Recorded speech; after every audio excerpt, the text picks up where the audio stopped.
You're exhausted, not just tired, not just in need of a good night's sleep or a long weekend.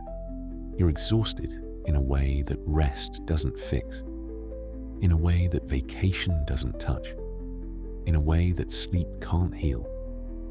You wake up already drained. You go through your day on autopilot. You collapse at night with nothing left to give. And the next morning, it starts all over again. Everyone tells you it's burnout. They tell you to slow down, take a break, practice self-care, set better boundaries. And maybe you try those things. Maybe you take the vacation, adjust your schedule, say no to a few commitments. But nothing changes. You're still exhausted, still empty, still running on fumes. And deep down, in a place you're afraid to look too closely, you know this isn't just burnout, because burnout happens when you give too much, when you pour out more than you take in, when you deplete your resources faster than you can replenish them. But what you're experiencing goes deeper than that. You're not just depleted, you're starving, not physically, spiritually. And you've been starving for so long that you've forgotten what it feels like to be fed. Here's what spiritual starvation looks like. What it does to you when it goes on long enough. Everything feels heavy. Every responsibility feels like too much. Every conversation requires energy you don't have. Every decision exhausts you. Every day feels like you're dragging yourself through tasks that used to come naturally. You're irritable, short-tempered, impatient with people you love, frustrated by things that shouldn't matter, overwhelmed by problems that used to feel manageable. You're going through the motions of your life, but there's no joy in it, no meaning, no sense of purpose or direction.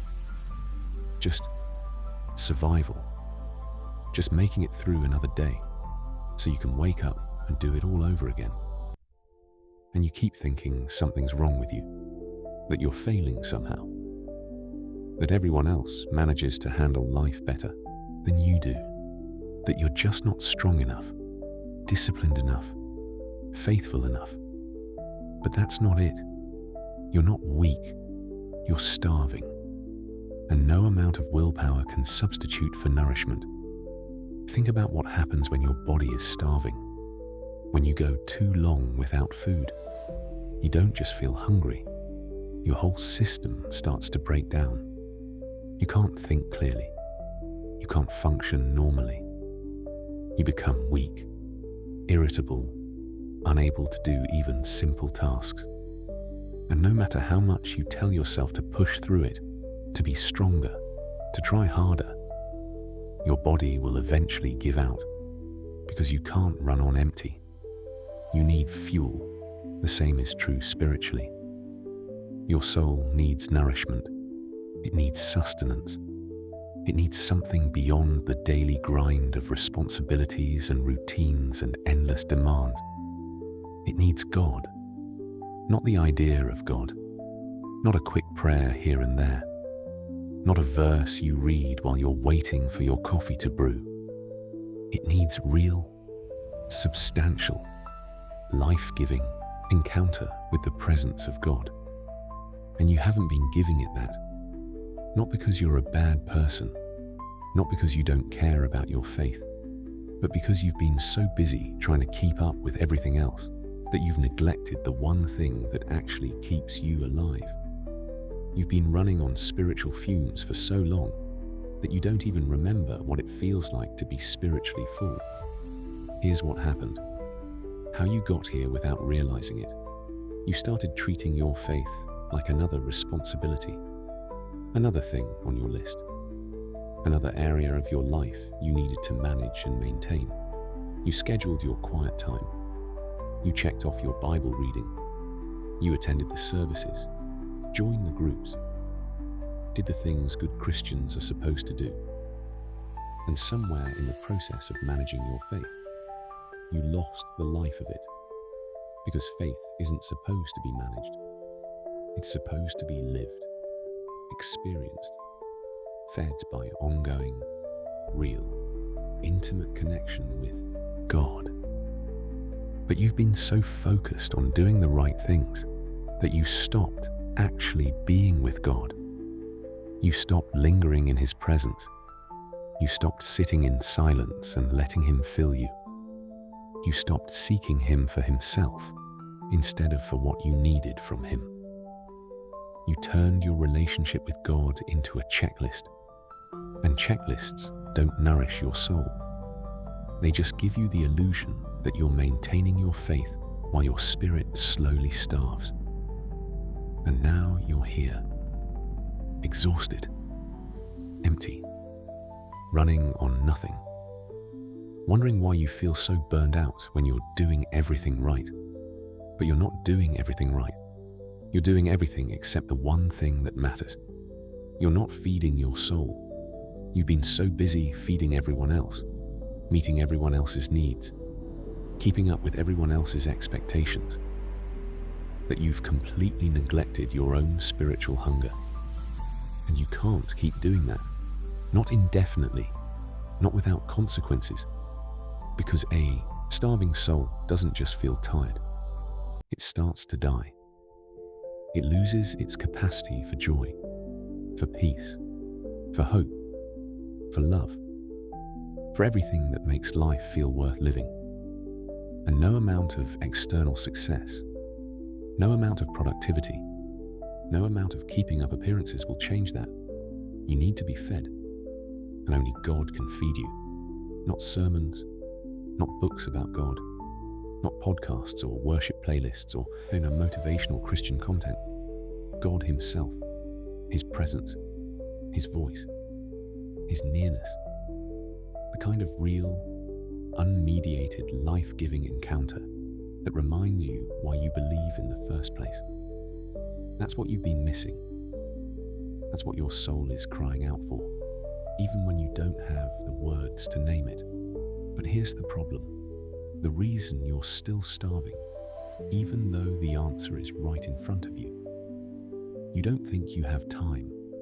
You look at your schedule and you see no space, no margin, no room for anything that isn't already demanded of you. You're barely keeping up as it is. You're already stretched too thin. You're already exhausted. So how are you supposed to add one more thing? How are you supposed to find time to sit in God's presence when you can barely find time to breathe? And this is the lie that keeps you trapped. The lie that spiritual nourishment is one more thing to add to your already overwhelming life.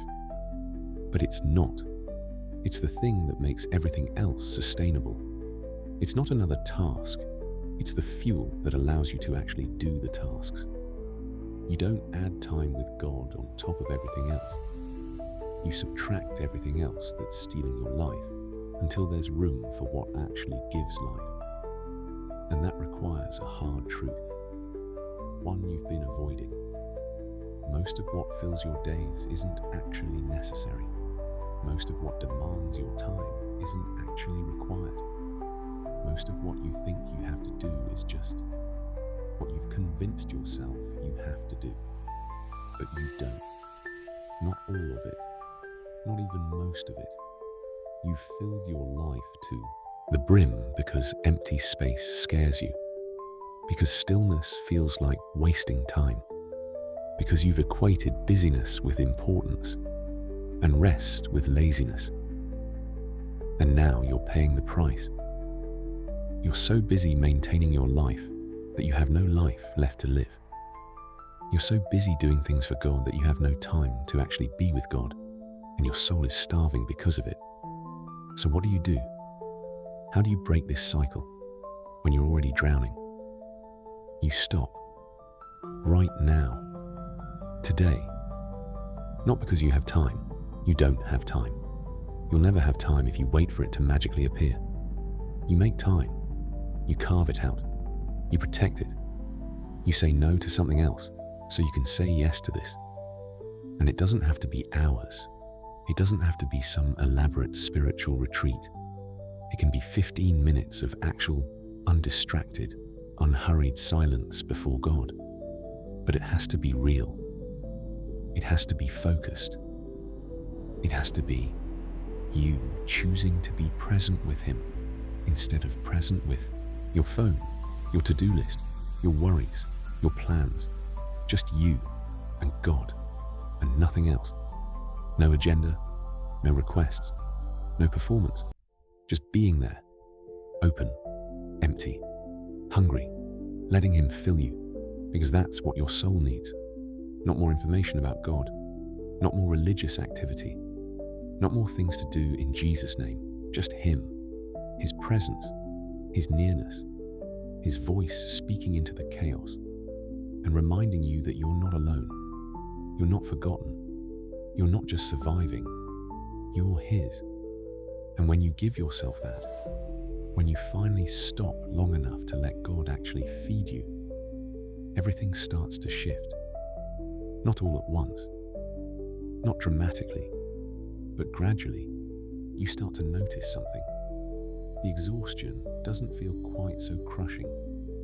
The responsibilities don't feel quite so overwhelming. The irritability starts to ease. The heaviness starts to lift. Not because your circumstances changed, but because you're not running on empty anymore. You're being fed. And a fed soul can handle what a starving soul cannot. Here's what else happens when you start to prioritize spiritual nourishment over spiritual activity. You realize how much of what you've been doing was just noise. How much of your spiritual life was really just performance. Going through the motions. Doing what you thought you were supposed to do without any real connection to God. And when you taste real nourishment, real presence, real encounter, all that other stuff starts to feel hollow. Not wrong, not bad, just insufficient. Like trying to live on crackers, when what you actually need is a full meal. The crackers aren't poison, they're just not enough. They don't sustain you, they don't satisfy you, they don't give you what you need to actually thrive. And once you know the difference, you can't go back. You can't settle for the shallow version anymore. You need the real thing, the substance, the presence. And you start to structure your life around getting it. Not perfectly, not all at once, but intentionally, deliberately, choosing to protect the space where God feeds you, even when everything else is screaming for your attention. Because you've learned the hard way what happens when you don't. You've lived the exhaustion, the emptiness, the slow death of a soul that's been starving for too long. And you're done with that. You're done pretending you're fine when you're not. Done pushing through, when what you actually need is to stop and be fed. Done sacrificing your spiritual health on the altar of productivity and busyness and other people's expectations. You're ready to live differently, not easier, not with less responsibility, but with more nourishment, more presence, more of what actually keeps you alive. And that starts with admitting the truth you've been avoiding. You're not burned out, you're starving. And no amount of rest, no amount of self-care, no amount of adjusting your schedule is going to fix that. You need to be fed by God, regularly, intentionally, substantially. Not with quick spiritual snacks that barely touch your hunger, but with real, deep, life-giving nourishment that actually sustains you. And that only happens when you stop trying to manage your faith and start living it. When you stop trying to fit God into your schedule and start building your schedule around Him. When you stop treating time with God like a luxury you can't afford and start recognizing it as the necessity you can't survive without. This isn't about adding more to your plate. It's about clearing the plate so there's room for what actually matters. It's about saying no to good things so you can say yes to the necessary thing. It's about choosing life over activity, presence over productivity, being fed over being busy. And when you make that choice, when you finally prioritize your soul's nourishment over everything else, competing for your time and energy, you don't just survive anymore. You start to live again. Not because life gets easier, but because you're no longer trying to live it on empty. You're being fed by the only one who can actually satisfy the hunger you've been feeling. And a fed soul can endure what a starving soul never could. So stop calling it burnout. Stop trying to fix it with rest and boundaries and better time management. Name it for what it is. Starvation. And then do the one thing that will actually heal it. Stop, be still, and let God feed you. Not later, not when things calm down, not when you have more time. Now, because your soul can't wait anymore, and neither can you.